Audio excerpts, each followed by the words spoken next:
Hello, everyone. Welcome to Geekonomics. We are back. It's another Monday. It's another show. It's another hey. How you doing? How you doing, Brian? Hey, Mark, I'm doing pretty good. That's good. Glad to hear it.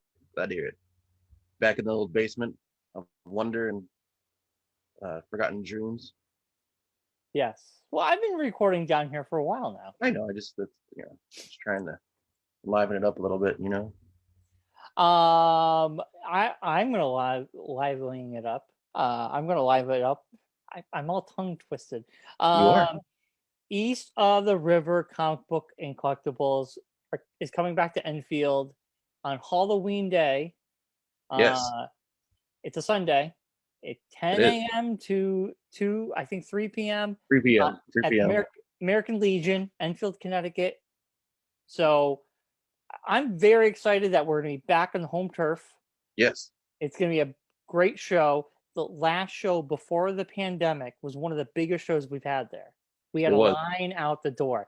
Now, saying all that, The hope is that it'll be happening.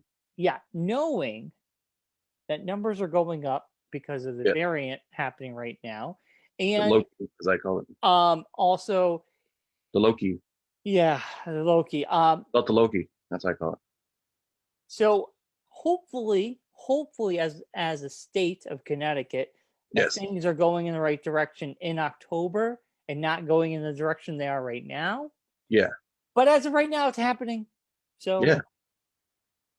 it should be So good. even before that, if you're looking to get to something before October, on Sunday, August 29th, it's always usually the last Sunday of the month, except for July for Terrificon, which is this past weekend, and October for East of the River. There is CliffsCon in Plainville at the VFW from 10 to 3. Yeah, $1 to get in. If you want to go a little bit early at 5 o'clock, at 9 o'clock, it's $5. So check that out. He still has my money from I prepaid for June of 2020. Yeah.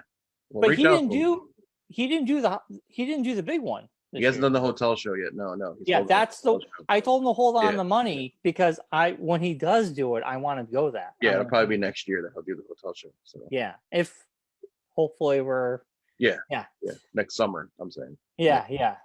So how was he does that in June? Yeah. And then Terrificon's usually like August, like that first weekend of August. So what did you do this weekend? There was Terrificon this weekend? Terrificon was this weekend at Mohegan Sun. What? Now, how was that? I didn't get to see much of it. I was out in the hallway area. I was helping Matt Ryan promote CliffsCon because Cliff had a booth in the hallway, but it is scheduling. Cliff had scheduled a vacation months ago before they announced the dates for Terrificon, and he couldn't make the show, so Matt was helping him out by running his booth. And then I was talking with Matt on Friday, and he's like, "Hey, you want to come hang out with me tomorrow at Terrificon?" I was like, "Sure." So I went with him yesterday or on Saturday. How was it though? I mean, were people? It wasn't bad. The hallway that leads into the convention center is very wide. Yeah. So there's plenty of space for people to walk around and stuff. Yeah. But like I was saying to Claire, I think it was probably like 60-40 no mask. Yeah. But you got, I also didn't count in people who are in costume who had masks on. Here's a question. Did Mohegan Sun doesn't require masks right now? No. Nope. That might be changing. Even in the casino area, they don't require. Wow. I mean, I brought it with me when I went inside to the actual convention. I put one on. Yeah. Because the aisles, even though they're wider, people still, clump. Yeah. And they're looking at booths and stuff. So I would, when I was walking around in there, I had the mask on. But when I was in the hallway, I felt fine. There was plenty of space. I didn't feel like I was like, it was a very high ceiling and everything. It was a very open area. So I felt okay with it. I didn't feel like I was like worried. Right. Even though there was a lot of people. Yeah. I think they sold it all 3 days. So I bought tickets to see Weezer at Foxwoods back in 2019. Well, this Saturday is the makeup date. Yeah. And me and Allison are gonna go, and it's at Foxwoods. Yeah. So it's like Like we're probably going to be wearing our masks going into the venue. Yeah. Depending on if we're sitting, it's seats obviously, but if we're sitting with amongst like everyone's crowded together, Yeah. I'm going to have my mask on. If luckily we're sitting and there's like literally nobody around us, Yeah. I might be inclined to take it off. Yeah. But yeah, it's weird because I'm hesitant of going, but at the same time, I'm like, you know what? I might as well get this done and enjoy it because we could be going back. Yeah, exactly. That's what I said. In a month, we could be all being everything being shut down again. Yeah. So I might as well just freaking enjoy this one thing. Yeah. Like we're going to the movies Thursday. Yeah. I thought to myself, I'm going to go. Movie we go to this could be my last movie for the rest of the year if these numbers keep climbing. So I kind of feel like this is like a tiny window. Enjoy it and protect yourself. So I don't know.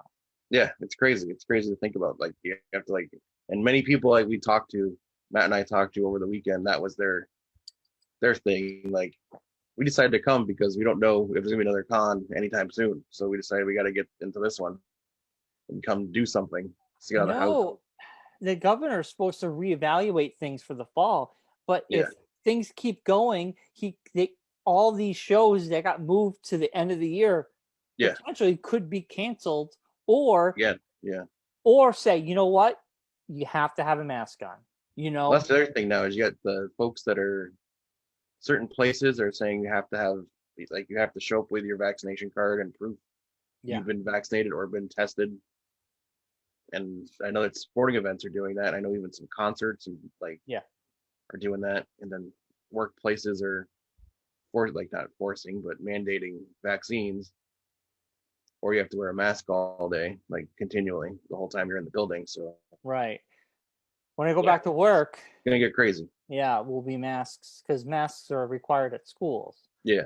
So I don't know. Yeah, I mean, I kind of feel like this week is just like maybe it could be a potentially last hurrah. If everything continues the way it's going. Yeah, we went over to Sarah's house yesterday and hung out with them and our friends Chris and Beth, and we were talking, and it was just like, because she works at Amherst College, and she's works in like the administrative side of it and all that, and me and her were talking about like she's still out till September, I'm out till September, and she was like, we're both like, we don't know if we're even gonna go back now. It's like there was hope, there was light at the end of the tunnel, but there's a landslide coming, and it might close the end of the tunnel for us. Yeah, I don't know. Yeah, I mean, schools I think will probably be fine because everybody's masked up. But I mean, but even she said like it's not even just the schools themselves; it's like the extra people.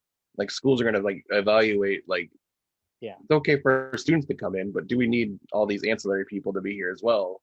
Well, no, and they just stay home and we don't get away with it. The high school I'm at, we haven't done a concert. Concerts have been virtual.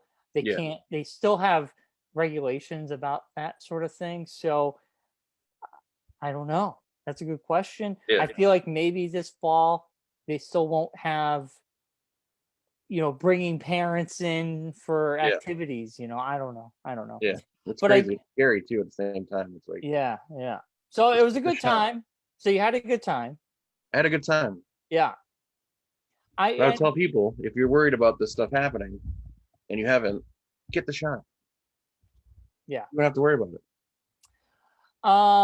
So Mark, I'm going to go first into my week because it ties into what we were talking about. That's the only reason why. It's a good segue, I think. Yes. Segue. That's me on a segue. Over you on a segue. So over the week, I caught up on a lot of things, but the one thing I want to bring up first, speaking of concerts, on Hulu over the weekend, they broadcasted all 4 days of Lollapalooza. I loved it because I would just, at night, I would put it on, and whoever was playing, I got myself a free concert. You check out Limp Bizkit? No. Why would I? That's like a joke. They were there. They were there. Yeah. They were there. I know. They sucked then, and they still suck now. So I have no reason to ever watch Limp Bizkit. So I want to say, like, I put it on, and it was Stephen Oki, who's a DJ. He does like a lot of cool music. Yeah. I put on the TV, it showed up, he was on. Me and Alice ended up watching his whole set, but I was blown away by the audience. It was just jam packed with people, no Yes. A lot of masks. people. Yeah. So I Googled it. I'm like, it was in Chicago, Yes. but so to go to the Lollapalooza, you had to verify you had your COVID test. Yes. Also, if you didn't have a COVID test or your vaccine, Yeah. you had to prove a negative COVID test 72 hours prior to going. Yeah. And then on top of that, they turned away over 600 people for Yeah. not having their Either or. vaccine. Yeah, either or. And it was 100,000 people there. Yeah. It was massive. So Saturday night, I turned it on. Journey was on.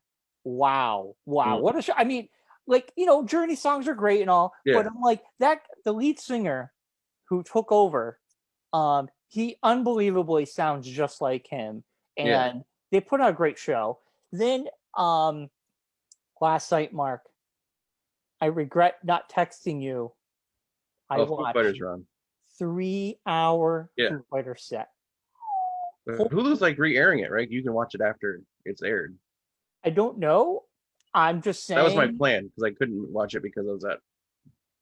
It was on they were on for our time, 9 p.m. to midnight. I watched the whole thing.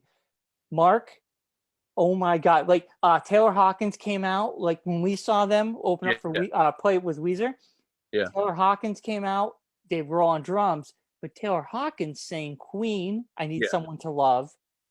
Really good job. Like one of their great covers that they do. They did a lot of the newer stuff, which they had like background vocals come out and sing. It was so awesome. Then he had his oldest daughter come out, and I think she's probably a teenager or approaching her 20s. Come up before other shows. Well, the last Foo Fighter show I went to was with you. So for me, this is all new. Foo Fighter shows, even if they're not, like if I'm not there, I watch videos of Foo Fighter shows. Well, so she came out and she's saying they did a cover of X, which is a band from Chicago. Really good. My God, though, I was like, I couldn't stop watching. I'm like, as soon as I turned it on, right? Foo Fighters, they must have just got on. Alice goes, well, this is going to be on all night, huh? I'm like, you bet it. You betcha. I guess you're watching this for the rest of the night.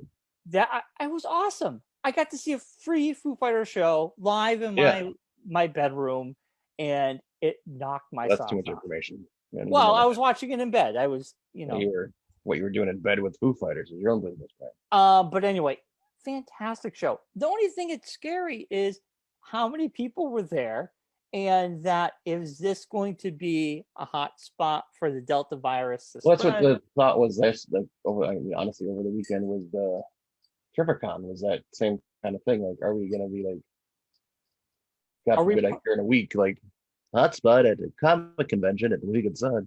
Right. It's like if I know that I don't think they did that at Tripicon. I don't remember seeing anyone saying you had to have a vaccination or anything. Yeah.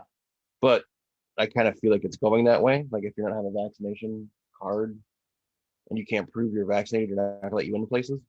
I hope they start doing that for some things. But then it's like, do we turn to 1984 and you have half the people are vaccinated, or you're in the vaccinated part of town, the unvaccinated part of town?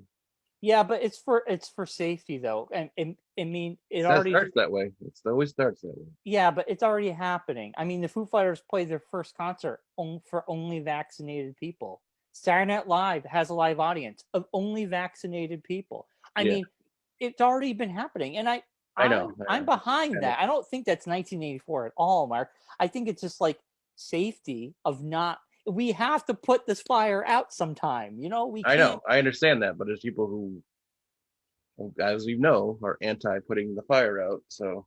Well, I don't know anybody like that. Makes no sense, but anyway, Woodstock was something I watched this weekend. I watched He-Man, which we'll talk about. Nice. I'm like 12 hours into Mass Effect, and my God, everything I've ever heard about this game is absolutely true. The story is unbelievable. It's like this epic sprawling story, and it is pretty close. I see why people compare it to Star Wars, but right now I'm still in Mass Effect 1, and I'm very much loving it. And when I'm not playing it, I'm thinking about it. So it got me hooked. And then over the weekend, Mark, I got great comic Metro from, which is cool. If you're Tell 'em Steve Dave fan like myself or an IJ fan, Brian Quinn and Cullen Bunn wrote it, and Walt Flanagan did the art. It is a great graphic novel. It's a limited run. It was a Kickstarter a couple years ago. Hopefully they'll make another one because it kind of ends in a way. This week, Sam Keith, Batman of the Max hardcover came out, which I read it this weekend. You know, I have the physical issues, but because there was a huge gap in between issues 3 and 4, I was just like, I'm going to wait till the whole thing comes out to read it. But this beautiful hardcover came out. The artwork's amazing. It's a great collector's piece, I think. And of course, Sam Keith's artwork is always spectacular. And to see the Max back with Batman, it's a great story. And then, Mark, I haven't started the show, but I figured, you know what? I'm going to pick up Jeff Lemire's Volume 1 of Sweet Tooth. I read Volume 1. That show is crazy. I read Volume 1 in literally an hour, yesterday. I'll probably pick up Volume 2 when I go to Matt's. Yeah, this was really good. It's a good first volume. I'll probably watch the show after I get a couple volumes in because I'm liking what I read. So I'll definitely check it out. When I heard the first season covers the first, like they do with other books, it covers like a first 50 or so or 30 or so issues. Without spoiling it, now in the show, is Sweet Tooth a baby? He starts off as a baby? Does.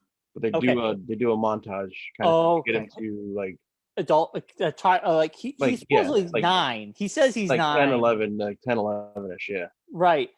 It starts off with him being like a teenager. Yeah, the main show starts with him at 10, 11. Right.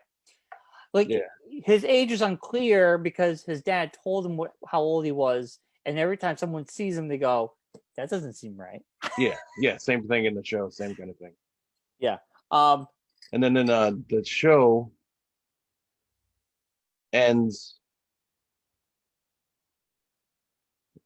at the zoo. Don't tell me. I haven't got to no zoo yet. Okay. So it's probably more than just the first volume then. Yeah. Well, first volume's only 7 issues. Okay. Most volumes of anything are usually just 7 issues. Generally speaking. I mean, I could be wrong on that. Oh, actually, I am wrong. This is only 1 through 5. Oh, there you go. Yeah, I was thinking of reading that. I've gotten into reading them digitally. I've started doing that now. I pick up. I'm out of shelf space on my bookshelves. I hear you. Down to. I go to Matt's. I'll pick up a volume and I'll read it. What I'm trying to do is I'm going to start going through and getting ones I don't need, and the ones I like this. If I like the story through and through, I'll keep it. But if there's ones that I read, I'm like, yeah, it's all right. Yeah. Someone else can read it. Yeah. And then last thing, Mark, I did watch Woodstock 99. Oh man. That was a good doc. It was a tough watch. Also, it's interesting because I go back to last week and how you were like, oh, it's hard. I'm like, no, you look at Lollapalooza. Fine. You look at Coachella, it took over. Coachella's been doing it for years. Fine. It's that owner. Not only was the guy who running it in denial, the liar, also he has no eyes because everything you can see plain as day, he's just like, no, it didn't happen. Just a few bad apples, yeah. And I'm so glad the one that was supposed to happen in 2019 didn't happen. And honestly, I don't think we ever need another Woodstock. because we have Lollapalooza, because we have Coachella, and they do it right, I don't think anybody would ever trust going to Woodstock again. But I did like how they went back and said, listen, the first Woodstock wasn't perfect either. We have rose-colored glasses on because the documentaries tell us it was fine, but bad things did happen during that as well. So, Yeah. And I remember the Hells Angels had shown up during that too. I mean, bad things, happen. And 94, it seems like 94 was probably the best Woodstock. It seemed 94, because it's like they said in the doc, I don't know if you remember, it's like it was a blend of the old acts yeah, and the new acts but they together. weren't they So it was more of like a lighter feel to it. a lighter tone because those Whereas the bands 99 one was definitely just like a money grab. oh yeah, 94 fits the uh that peace love vibe. Yeah. Where this one 99 felt like it was just like the used shit it as bands. just like use it as just a background. You had Buck push Cherry, Limp Bizkit. You had like all these bands that were like well, at the time they were big. Audience going. They were, but they weren't right like for Creed played Woodstock 99. They weren't right for Woodstock though. They weren't right. It wasn't. It felt like if you want to see Limp Bizkit, to me, that's like Ozfest. It was like a whole bunch of bad decisions put in one place. Yeah. Like the fact that they got excited, that the guy got excited that having the show at the Rome Air Force Base was a great idea because they kept people inside and people couldn't get in easily. Because what happened at the original Woodstock, but it was so and hot. at Woodstock 94, people broke fences down and got in for free. I know. And then this guy wanted not the Michael Lang guy, but the bald-headed guy. Like his main thing was, I want everyone to pay to be here. I don't want anyone coming in for free. I don't want anyone getting in, like sneaking in. I don't want anyone doing anything. Yeah, and then just like bad decision upon bad decision fell after that. Like, let's have it on all pavement parking lot. Basically, it's like we're gonna have this in a parking lot that's 3 miles wide, and you have to walk a mile and a half between stages, and we don't have enough stuff to supply the people that are going to stay here. $4 waters. I mean, you can get water for $1. Especially when they're right next to that, like they say in the documentary, you were getting $3 beers. You have a bunch of 20-year-olds. They're not going to pay $4 for water, but they'll pay $3 for a beer, and they'll get more dehydrated because they drink in the beer than they are getting the waters. My favorite is when he would have those meetings in the morning, and that this woman confronts him and or says, anyone would ask a question that was against it. Why don't you help? Why don't you help me? Yeah, you come up here. My job. You come up here. And like that one guy talking about the trash, he's like, all right, well, get to work. If you're going to criticize, get to work. And I'm like, that's not my job. That's my answer. I'm not putting the show on. Yeah. That guy's an asshole. Ahead of time. Yeah. He's an asshole. He just did not, he was literally a mini Trump. He did not want to hear anybody criticize. Yeah, he just want to hear anything that's not. And how MTV left, they were getting shit thrown at them. Well, that was just a terrible idea at MTV's part. It's like MTV went to Woodstock. Yeah, but that's what their bread and butter is. It's music. No. Well, at that time, it was not. At that time, in 99, they were pushing I know. Boys, I know. I watched all that, but what I'm saying is, even MTV, like Holmes was saying, he's like, we shouldn't have been there. We're not. That wasn't our audience. But how would you know? You know, they covered Woodstock 94. They, you know, what I'm saying, they cover these 5 years difference from 94 to 99. I think hindsight. 99, it was the birth of the boy bands. It was not. But I think hindsight's 20/20. I think Pete Holmes can look back and say we shouldn't have been there. But at the time, when the lead singer from Everclear is putting inflatable dolls with Backstreet Boys faces on them and butchering them, you kind of figure you're in the wrong location if you're MTV. Well, I think, Carson Daly said it best though, because he was talking about how TRL had all the genres of music. Had Korn would be there, Backstreet Boys would be there. So it's kind of, that was a really weird time for music it was a It was just shitty a weird time for for MTV to think that they actually they had those bands like Korn and Limp Bizkit on MTV. Yeah. But not realizing that the people who listened to Korn and Limp Bizkit weren't watching MTV because they didn't want to listen to all the other crap that was played at MTV after that. Yeah, but how would they know until they were there confronted by these people? Because they're terrible at their job. Well, needless to say, I mean, like my point was when MTV left because they were actually reporting what was going on. Then the guy from Woodstock hires another guy to come in and spin it and be like, everything's fine, everything's perfect. Well, they had other other news agencies covering it besides MTV was just doing it live. But they were doing the pay-per-view thing still. Yeah, pay-per-view wasn't showing fires. They were just showing pits. No, but I'm saying they had showing their boobs. cameras still recording and everything. He did not want anybody to know what was really happening. Yeah. But wow, it was a pretty dark documentary. I recommend watching it because it's scary. It was like a horror movie.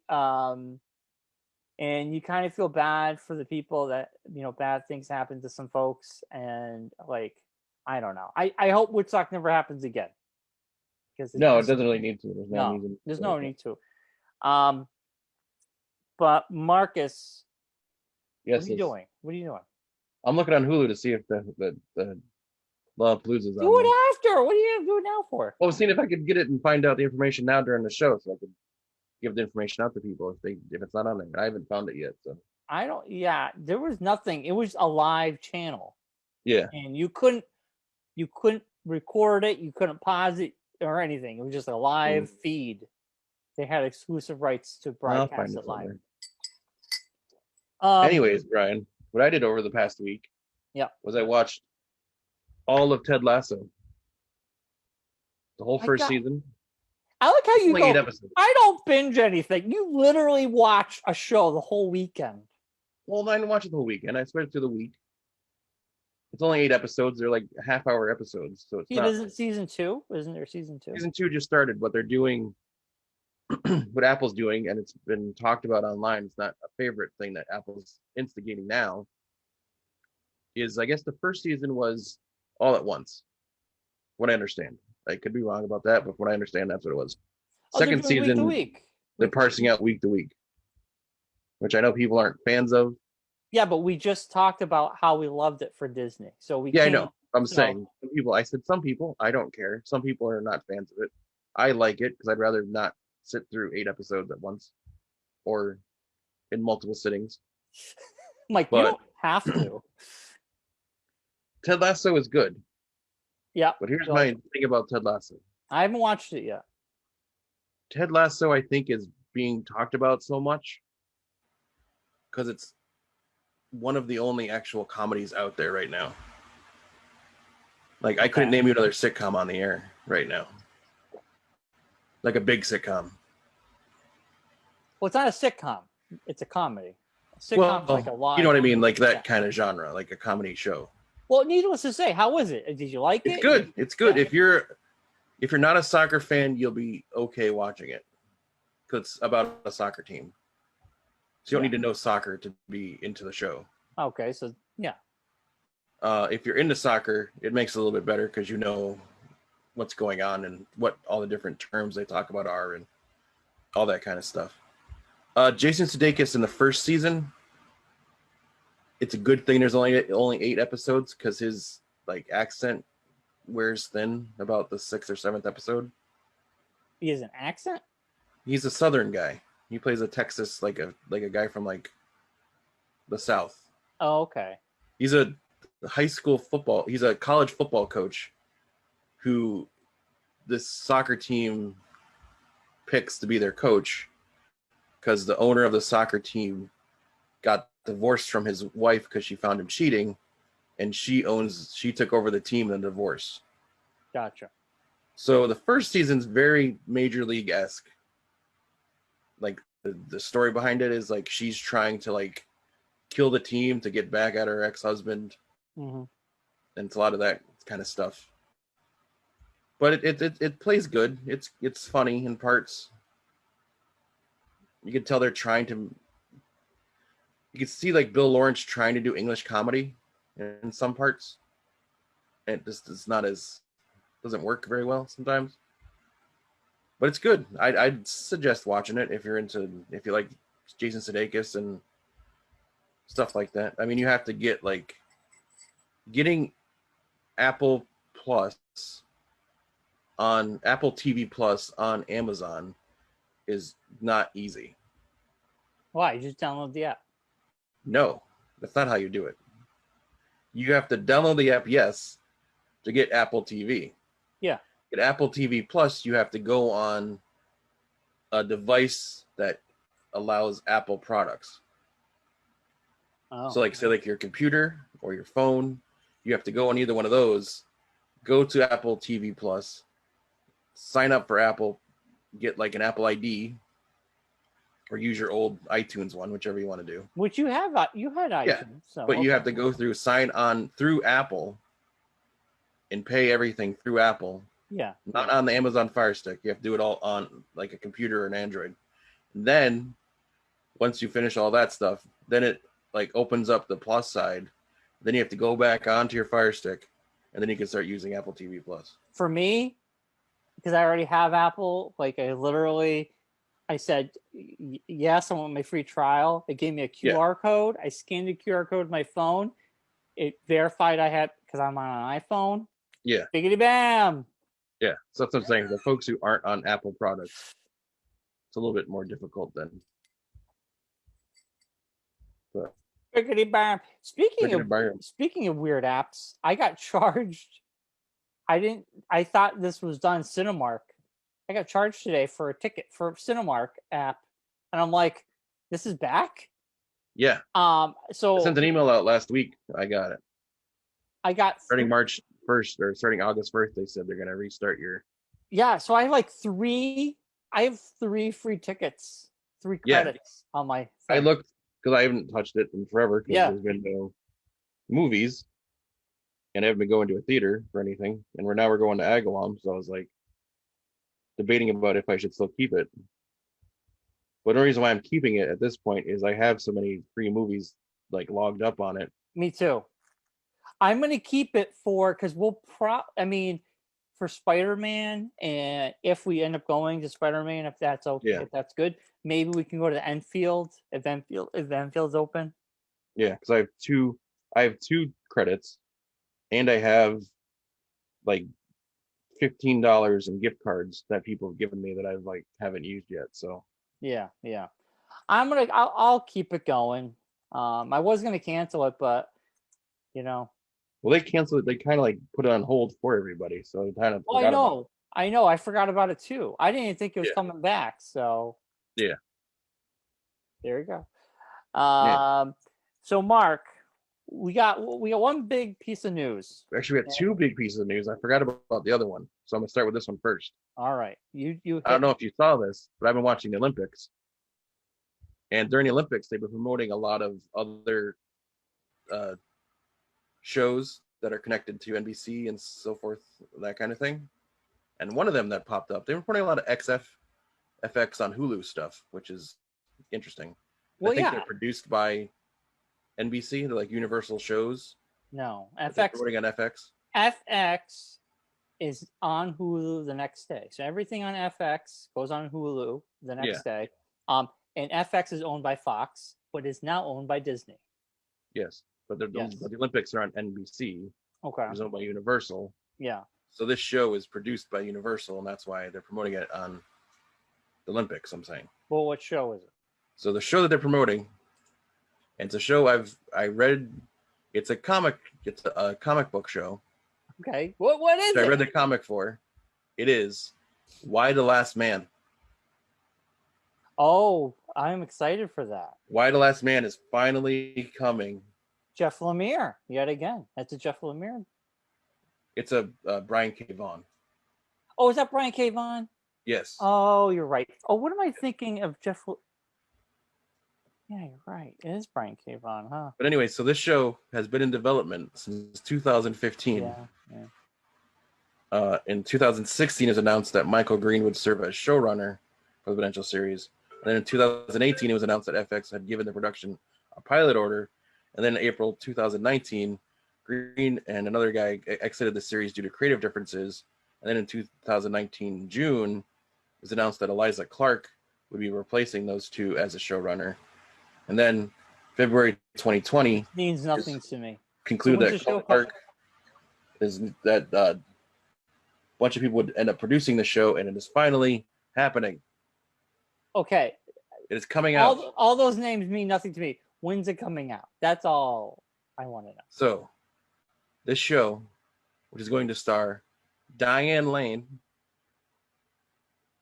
Ben Schernetzer, and Olivia Thirlby, will come out September 13th on FX on Hulu. Oh, it's going to be a Hulu direct to Hulu special, yes. Wow. Yes. That's awesome. I'm excited for it.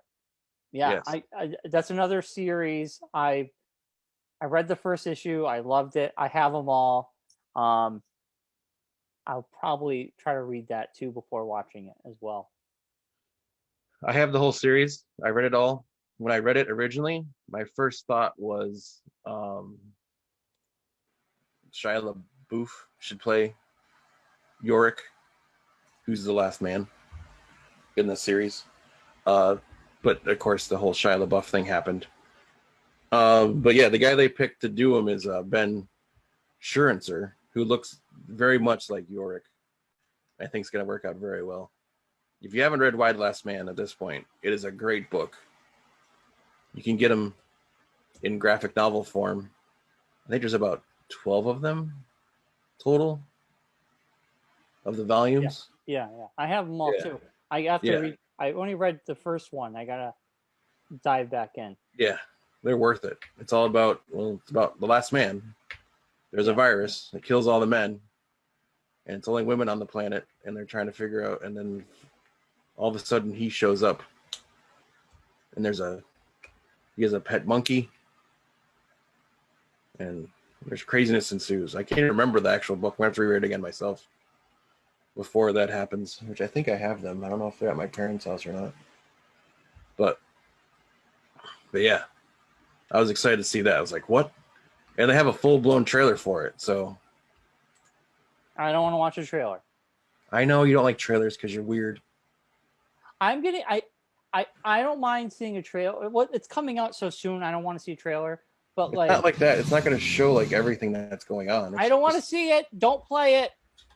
Don't play it. Let's get into the next news. I'll watch it on my own. Weird. You're so weird. I know, but if you play it during the show, it's going to flag us on YouTube. I don't include the trailer in the thing. I cut it out. I'll watch it later. Okay. What I don't like is, say a movie I'm excited for, I see the first trailer, I am fine. I'm going to see it. I don't need to see 9 more trailers.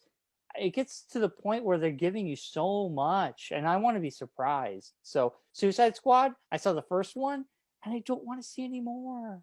Like, I want to go into the theater and have those moments hit me. I hate when you see a trailer so many times that you get to the theater and that point in the trailer happens. Or that joke doesn't hit anymore. It doesn't hit because you've seen it. Like, I don't want to know no more about anything I'm about to see. I just want to see it. Yeah. I'm the same way with video game too. Like, if I see a trailer for a video game I'm gonna buy, I'm still gonna buy it. I don't want to see any more footage. Like, I don't know. I just get sick of like an oversaturation of giving us like way too much. I don't know. I just give me that first trailer. I'm there. You're just a weird dude. You're just weird. That's what it is. It's fine. It's okay. I don't know. Speaking of trailers, I didn't think that we should talk about this in the news. Ghostbusters new trailer dropped. I wasn't going to watch it until you said something. So I watched it because I was just like, that's interesting. Comment from Mark. And I don't know. I'm not that excited by it. It was okay. This is going to be the first movie that's affected by the pandemic. Like, to the point where it's like they don't know what to do with themselves. What are you talking about? They're giving you way too much. too soon. Oh, that trailer gave us almost the entire movie. Yeah, I think. I don't need to see the movie now. I saw the trailer. Basically, here what I got from the trailer was the kids are in a small Egon's town. daughter, which somehow he had a daughter, He had a daughter. and she has kids. She gets divorced from her husband, I'm assuming. They Moved to a move small into town. Egon dies.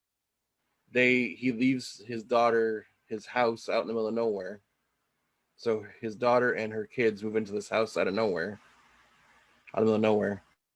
They enroll in a new school. Paul Rudd's their teacher. Science teacher. Uh, Weird things are happening in the town. Earthquakes. Somehow along the line, Paul Rudd falls in love with Egon's daughter. No. Because they're on a date. Oh, are they? Yes, they're on a date. And she's talking about her kids. Okay. I'm assuming they're on a date. I don't think they would just hang out together. Maybe they got coffee. Maybe parent-teacher conference. That's a date. You don't parent-teacher conference at a restaurant. Well, anyway. So then Stranger Things start happening. Hint, hint. Because the kid from Stranger Things is in it. Yeah. Then they find the Ecto-1 in a barn. It's the only car that has an engine for some reason. They get the car running, Ecto-1 running. The kids do. The kid gets it running, yes. The kid from Stranger Things gets it running. All the kids play around with Eco-1. Yes, and they drive around the farm in Ecto-1.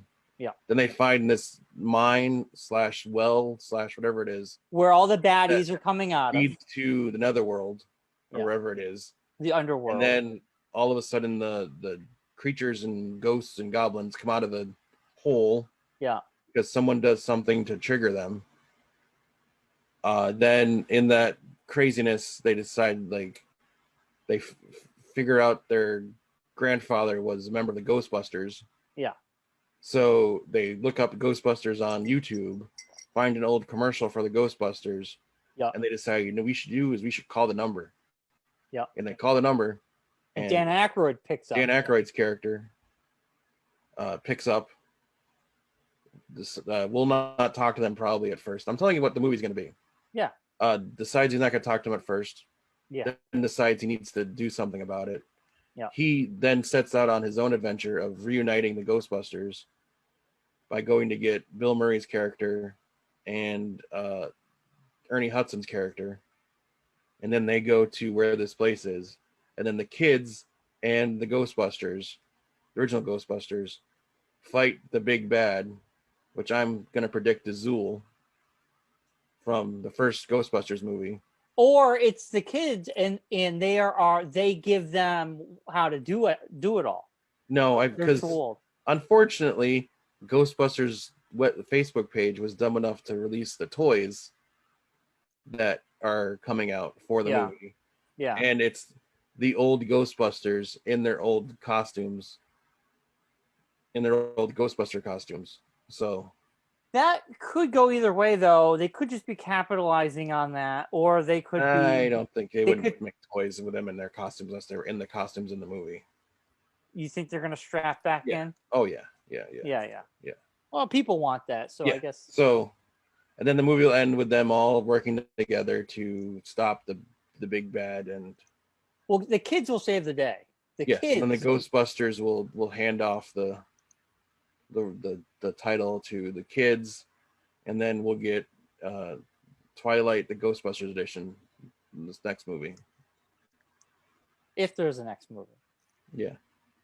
I don't know. Not that. And I will hate it, and it'll be terrible, and I'm going to be disappointed.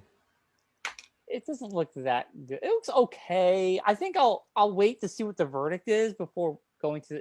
Maybe I'll just watch it at home, that kind of movie. It looks like the Disney Channel made the Ghostbusters movie.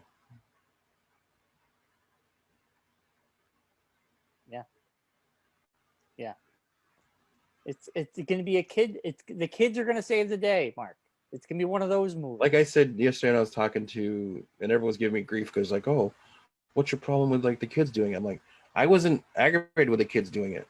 I was sold on when they first talked about doing a new Ghostbusters movie, and Paul Rudd took a picture outside the fire station and hinted that he was going to be a Ghostbuster. in that they were going to find 3 other guys in the Paul Rudd idea to be Ghostbusters. I was sold on that movie. Yeah. Which unfortunately I think would have been better 10 years ago if they had done like Will Ferrell, Jonah Hill, Paul Rudd, Jason Segel. I would have watched that movie. I'd be all about that movie. We don't know that Paul Rudd could become, he could just be the bumbling science teacher that helps the kids. Yeah. It could be very paint by numbers movie. Yeah. You know what I'm saying? Because there's other kids they haven't there's other kids in the trailer that they haven't shown out yet, but they do show them in costumes and the toys. We'll I have see. a bad feeling that Paul Rudd's going to be like the Rick Moranis character of this movie. Yeah. Like they show in the trailer the scene where he's being chased out of Walmart by one of the dogs. Yeah, I felt like they're hitting the same beats. So it's like, is this going to be like Force Awakens, where they're just going to like paint by numbers, just redo the first movie, but with new characters playing different parts? Probably. I bet at the end, is they like walk up with like a ghost pack, and then like Bill Murray's standing there, and he's like just throws it into the water on an island in the middle of the ocean somewhere. Maybe. No, they hand it to Bill Murray at the end. The shaking like ghost capture thing, and then like he just like throws it.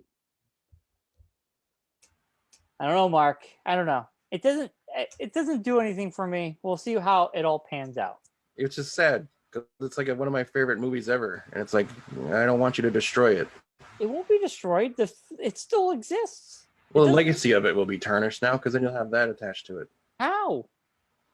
You haven't seen the movie yet. I said my correlation is to be like, well, I don't understand why you're so angry or why you're so aggravated about it. I'm like, it'd be like if someone decided to reboot Back to the Future. But they're not. But I'm saying it'd be that same kind of thing. Here. This is my opinion. I know you feel differently, and that's fine, but this is how I see it. The original will always exist. It does not change anything. And if the new one is good, it will continue on. If it's bad, it will just fade away. Yeah. And nobody will talk about it. Because Ghostbusters 1 is still good, no matter how many... Ghostbusters 2 was not good. Yeah, Ghostbusters 2 was just like... a money grab. Yeah. But... And I'm not saying like the Ghostbusters, the all-female Ghostbusters, I had no problems with the casting of it. It was the story that killed them. The script was bad, and the movie was just not good. Yeah, the four people that were in it were great. I liked the 4 people that were in it. I was all about that. I just don't think it didn't work for them. Yeah, but it doesn't tarnish. I mean, it doesn't tarnish Ghostbusters because that original movie still exists, and it doesn't change it. That you still like it. Well, I know, but if you like have the original Ghostbusters in this movie, I think is what's going to be the thing that, and it's not good. Then it's going to make it kind of like, oh man. You know what? It'll come out. You watch it. You'll be disappointed, and then like in a couple months, you'll be like, that movie happened. You know what I'm saying? I'm hoping I'm proven wrong, and I'm hoping that it is better than I'm portraying it in my head to be. Right. I agree. But the trailer didn't help any. The trailer did not get me excited for it. Trailer just gave us the whole movie, and I just gave you the whole movie. Well, you got that from the trailer, Mark. I hope we have some surprises. So let's get into the meat of the show before we end, because we got things to do. I watched T-Man. Well, no, even before that, Brian, you're jumping the gun here. Oh, sorry. We have one big piece of news. The reason why I wore the shirt today. I just see gray. I don't see a shirt. That's good. There you go, baby. Doctor Who. Unfortunately, we got news on Friday that Jodie Whittaker, the first female Doctor, will be stepping down from Doctor Who next year. Is the showrunner stepping down too? The showrunner is also stepping down as well. Yes. I had no problem with Jodie Whittaker. Amazing actress. I watched the first season with her in it. Yeah. I petered off because I just thought the writing sucked.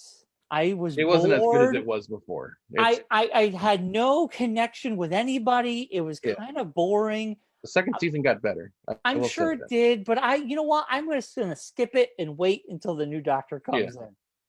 Um, So I I mean, guess when Jodie Whittaker agreed to come on, she had said, "I will do 3 seasons and that's it." And the showrunner, Chris Chibnall, who succeeded Stephen Moffat in 2016, agreed to that same thing. Like he said, "I will also only do it for 3, right. and then we can go." Little did they know, COVID would happen, and their season that was supposed to happen last year never ended up happening because they couldn't film it. So what they're going to do is season 13, which is due to air later this year, and in a trio of specials culminating in an epic blockbuster to air in autumn of 2022 as part of BBC's Centenary celebrations. That would be the last Jodie Whittaker Doctor Who. Maybe I'll watch this last season with the specials just so I'm up to par when we go into the new Well, you think you doctor. can even go back and catch the last series. Series 12 was not bad. All right. Well, it's on HBO Max, so yeah.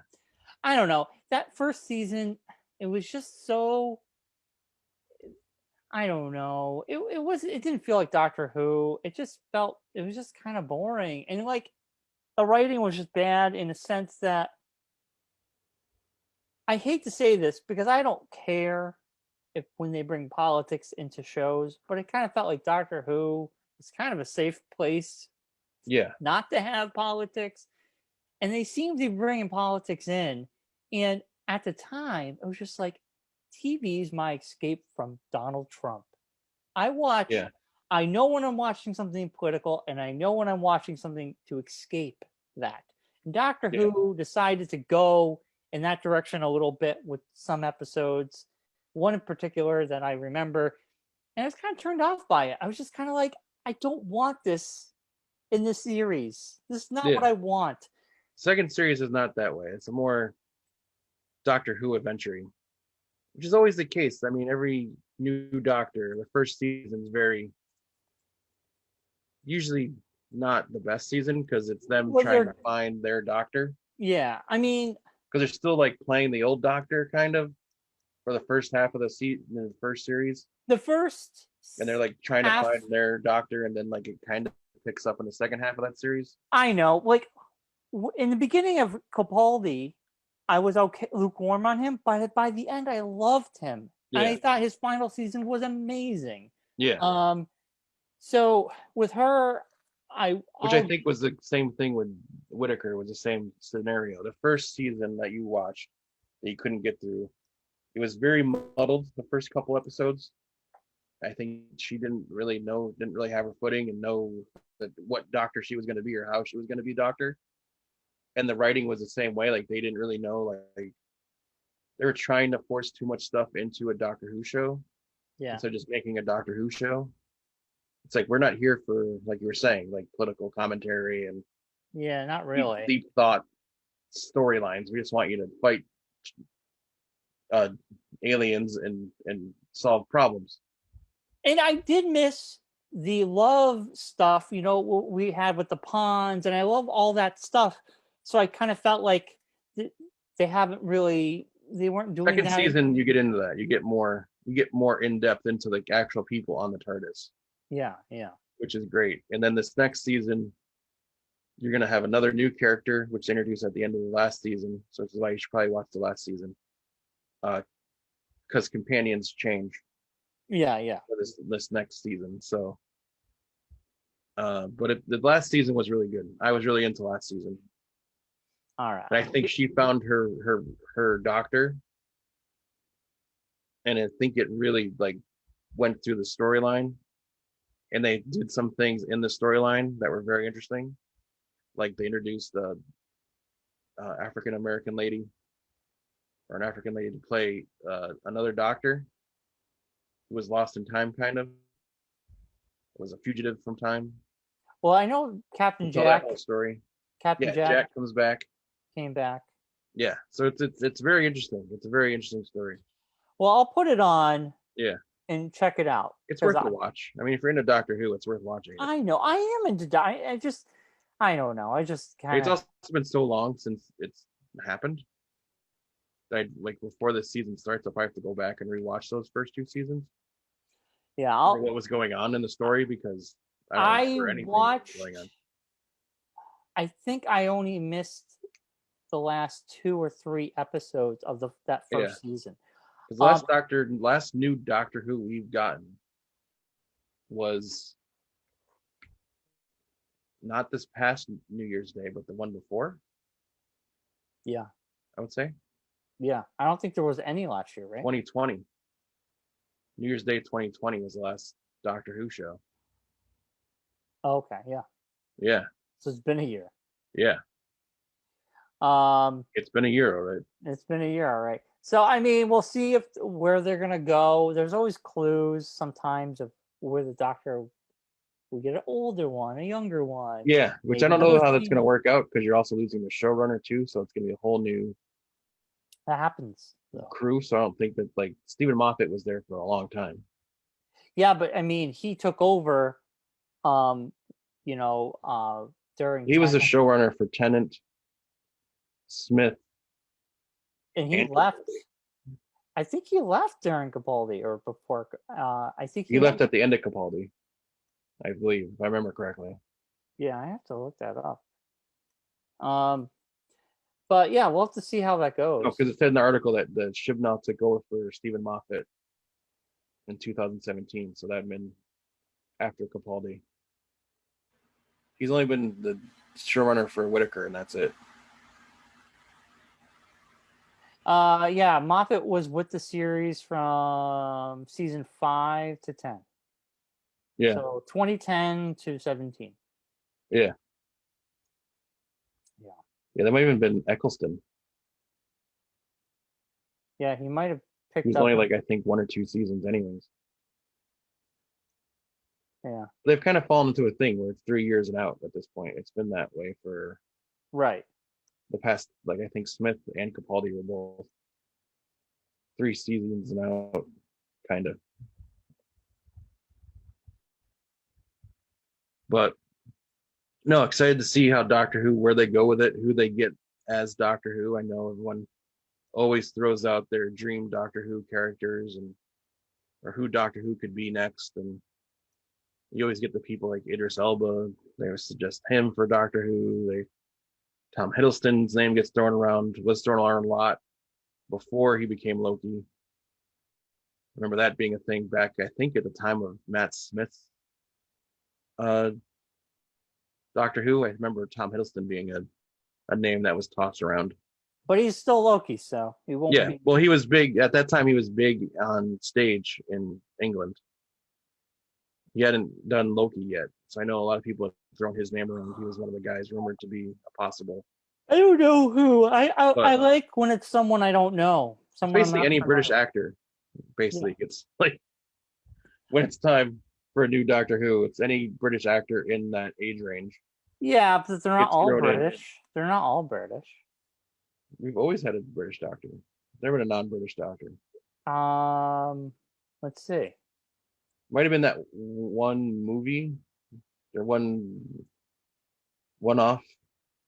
I think there's never been a non-British actor playing Doctor Who.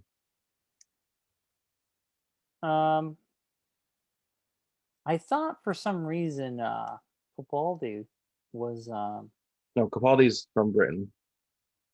And he's in Suicide Squad. Yeah, I know. I'm very excited for that. Anyway. Isn't Tennant Scottish or isn't he? But I'm saying like United Kingdom. Okay. Well, that's a little bit different. Yeah. I think he's from Wales. I could be wrong. He might be Scottish. I have to look it up. But whatever. So, Mark, we got news. Whatever. That was the Doctor Who news. Yes. Moving on to What are we moving on to? Masters of the Universe Revelation. Yeah. So First part of season 1, 5 episodes. Nice little bite-sized morsels of Masters of the Universe for everyone to digest. 20-minute episodes. Goes by super quick. You literally can watch it in like an hour and a half and be done with the first part. Yes. Dave Tennant, to go back, he's British and Scottish. Yes, there you go. There you go. So there is, which is part of the United Kingdom. So finally, I got my debit card Monday, the day after we recorded. I logged into Netflix. I watched all 5 episodes in one sitting. Because I was like, you know what? I'm just going to do it all in once, get it over with. And then I watched the behind the scenes thing afterward. The making of kind of thing. Yeah, okay. So overall, it was a great first 5 episodes. I don't understand the backlash at all because I don't either. It's definitely, like I was saying last week, it's a neckbeard thing. It's nothing to do with the show itself.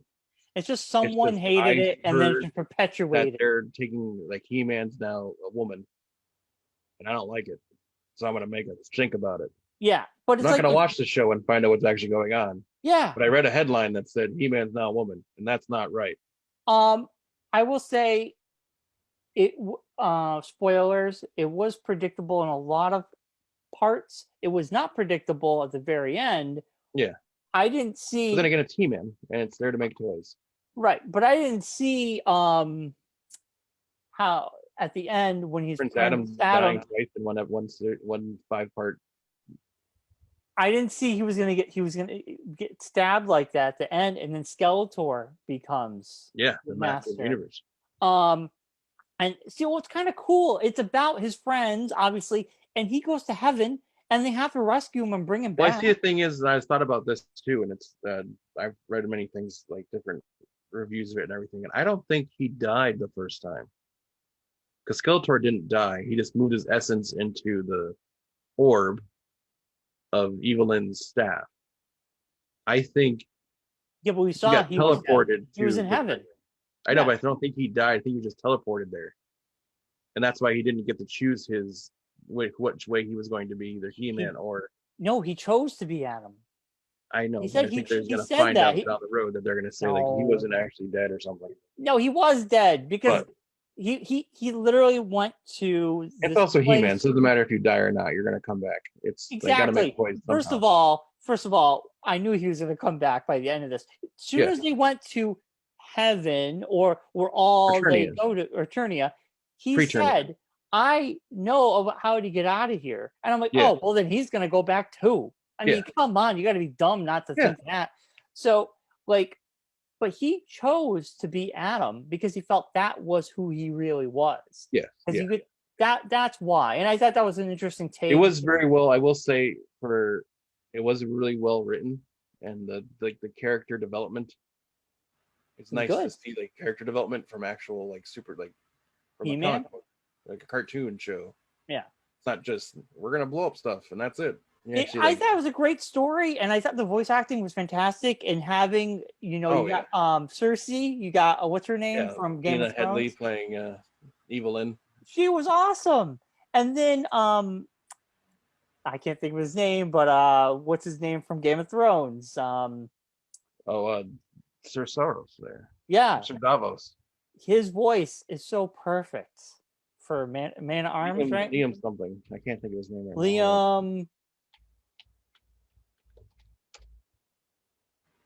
Liam so and so.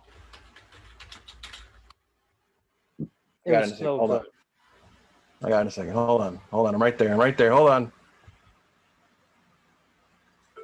His name is Liam Cunningham. Yeah. As Man of Arms. He was fantastic. Listen, I will say what you just said. Highly recommend it. The writing was great. The voice acting was fantastic. It was a fun series. It's He-Man. You just have fun with it. And I think for me, I wasn't. I watched He-Man as a kid, but I was more into the toys. I had a lot of the toys. The cartoon was hard for me. Like I would watch it when it was on, but it wasn't like I could watch it on demand. And I watched this, and it it it brought me back to owning those toys, and I had a great time watching it. And I don't really have anything negative to say about it at all. Like I'm excited to watch the next part. They did a great job of like recruiting people to be in the show too. It was like you said, there was great characters, like great selections of who was going to play who. Yeah. And everything. And Sarah Michelle Gellar as Tila was excellent. I think she did a great job. She's fantastic. Mark Hamill as Skeletor. I mean, come on. He's great. The only thing is, I just kept hearing the Joker, like a Joker with a smoker's cough. Yeah. That's what I. Well, I mean, that's just because that's who you remember him as. That's also, I know. Like, but he did. He did great. He did great. I mean, and Justin Long as Roboto. Heartbreaking when Roboto. Don't ruin too much. I mean, we're spoiling the show. This is last week was a non-spoiler. This week is a spoiler. All right, yeah. Roboto died. Yeah, I knew Orko was gonna die. That was not. Yes. That was so predictable.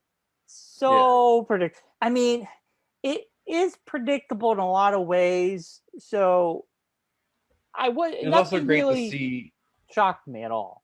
Yeah, it was also great to see. Like Cringer actually get more than just the I don't want to be turned into Battle Cat. That was basically him in the original series. Yeah. Like they actually gave him like lines and he had like stories and he had like he moved the story along and not just he was like an actual character as opposed to just a side thing thrown in. And Stephen Root is great. Oh, he was great. Yeah. I mean, I know you said you were more like, oh my God, for me, when someone died, I was just like, okay. I don't know. It didn't really. Well, then, like, you talked about, like, Alan Oppenheimer played Mossman, the original Skeletor. Yeah. Which we both had talked about last time. It was one of our favorite interviews ever when we used to do the interviews at the comic shows. But even him as Mossman was great. Yeah, that was the way he, like, and I think he had the best death. Like the looking of it, like that's not something you see in cartoons back in the day. Like you actually saw like his skeleton like outline, like like screaming, and then like it just disintegrated. So it was like, what is going on? This show is different than any other show I've watched before. Yeah, I mean, but it's not. I mean, it's definitely took He-Man in an interesting direction, and it's. I think it makes it, and also we don't have the whole story. We got it was the beginning. It was the first half of the first season, so it wasn't even like the. I know. Like so, anything. It wasn't even like you don't really know anything that's going on. It's like here's like, it was almost like it was the epilogue to the main story, the regular Masters of the Universe. It was like here's how things turned out after all that happened. So for people to have. For Kevin Smith to have backlash blows my mind because, like I said, it's not regular backlash. It's just like regular. It is like regular backlash. It is. I'm not gonna read the story. I'm just read the headline and then complain about the headline. Yeah. It's like, well, that's not how you do things. I mean, you can watch something and not like it and critique it or criticize it, but then to review bomb, get a life, and then to go after Kevin Smith or whatever, it's just like, man, my God, you must have a great life that's your biggest worry. Yeah. Is that He-Man didn't play up to your expectations. Yeah. Jesus, what a life you have, buddy. You know, like. It's also 2021. It's like, get over it. It's like, things are going to happen. These people do it every time something comes out they don't like. So. But yeah, a lot of it's dogpiling. A lot of it's for people who never watched it and they just want to. Yeah, no, exactly. Until you watch the show, you can't really say anything unless you have actual points to point to and say, I didn't like this part of the show. I didn't like that part of the show. You're just like, I don't like it because it's a female playing the lead character now and not He-Man. Yeah. Like, would you rather look at a big muscly man for 5 episodes, or would you rather look at Tila for 5 episodes? Tila was great. I'd much rather look at Tila for 5 episodes. Yeah, I thought it was great. I highly recommend watching it, even though if we ruined a little bit of it, still watch it. It was a lot of fun. I mean, I'm excited. When's the next part coming out? I don't know the exact Is it date. September? I know it was talked about. Was it September? I thought October. Masters of the Universe. And Hawkeye was announced to come out in November, I believe. November, yes. Yes, Dan Wilkinson is very excited for it. He said sarcastically. He said sarcastically. When does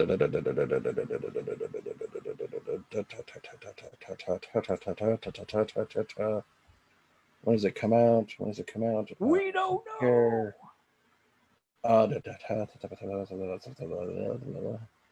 It comes out.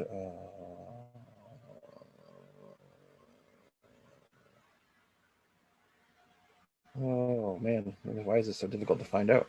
Well, maybe we just. I don't think they've announced it yet. I know they said it was going to drop before the end of the year, but they don't actually say when that happens.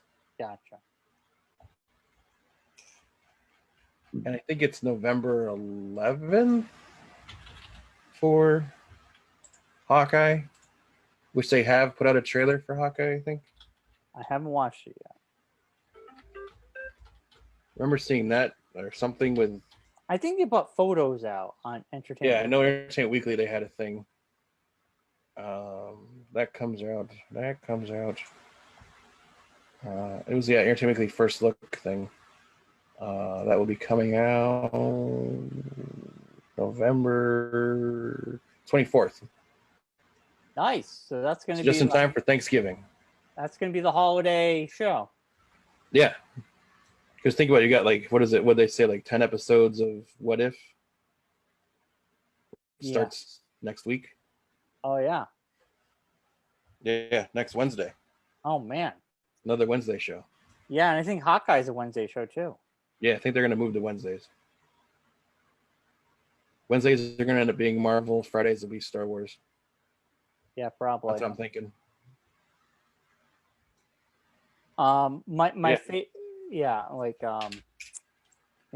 Should be good. I'm excited. All right, Mark, it's been a show. But I suggest everyone watch He-Man. Yeah. I suggest you get out and check out Ted Lasso. If you can find Lollapalooza on Hulu, check that out as well. Mark, let me know where you find it. You might just go to YouTube. Yeah, probably. YouTube will have it. YouTube has everything. Yeah. I mean, I loved it, but I was scary to see so many people together. Yeah, that's a thing. It gets kind of weird. Even though they're vaccinated, there's still a chance. There's still a chance. There's always a chance. There's a chance. If there's life, there's a way. Yes, there's life, there's a way. That's great. The women dinosaurs will magically find a way to grow penises and make. If there's life, there's a way. Dinosaurs. Yes. Okay. Yes, which is coming out soon. Yeah. With all the original cast people back. Who cares? But Thursday, Suicide Squad. We'll have a full review on Monday. Yep. We've heard good things. I'm excited. I will have multiple reviews because I'm going to do Thursday with you guys, and then on Friday, Claire and I are going to watch it on the HBO Max because she's not up for going to the theater yet. So, yeah, I'll probably watch with Allison over the weekend. Yeah, so we'll see how that goes. I told her, I said, if I liked it and it's really funny, we can watch. You know, if you want to check it out. Same thing. That's what I said. Yeah, if it's good, we'll watch it. If not, then you can watch it on your own. I'll save. So. This Thursday we'll talk about that on Monday. I'm excited. Yes. And I'm seeing Weezer on Saturday. Oh man, so double reviews. Get a Weezer review. Foxwoods, baby. First concert back. I know. It's kind of scary. Gotta get ready, you got the big E coming. So you gotta get ready to I'm not going to the Big E, baby. Nope. Not this year. Sorry to Machine Gun Kelly, I will not be attending your concert. Or Billy Idol. Billy Idol. Because Billy Joel, I would be all about going. Billy Idol. Pat Benatar is going to be there too, right? Pat Benatar is going to be there. Yes. Yeah, I mean, sorry. It's on the free stages though. You get a Big Bad Voodoo Daddy. which would be awesome. I would love to see them. It's like my dad is super excited about it. They're great. My dad loves Big Bad Voodoo Daddy. He heard them once at the Big E, and he became a huge fan. Well, now he can go. So they're fantastic. I would love to see them. Yeah. I saw them at a in California at some festival too. I like a fair, and they put a hell of a show on. Yeah, so, there you go. So all right, Mark. It's time to get out here. Like us on Facebook. We're on YouTube. Yes. And follow us on Twitter. And we'll be back next Monday with Suicide Squad. We will be. And don't forget to check out East River Comic Books and Collectibles Show on Facebook, as well as ClipCons. See y'all next week. Felt left out if I didn't salute you. You didn't. You are left out.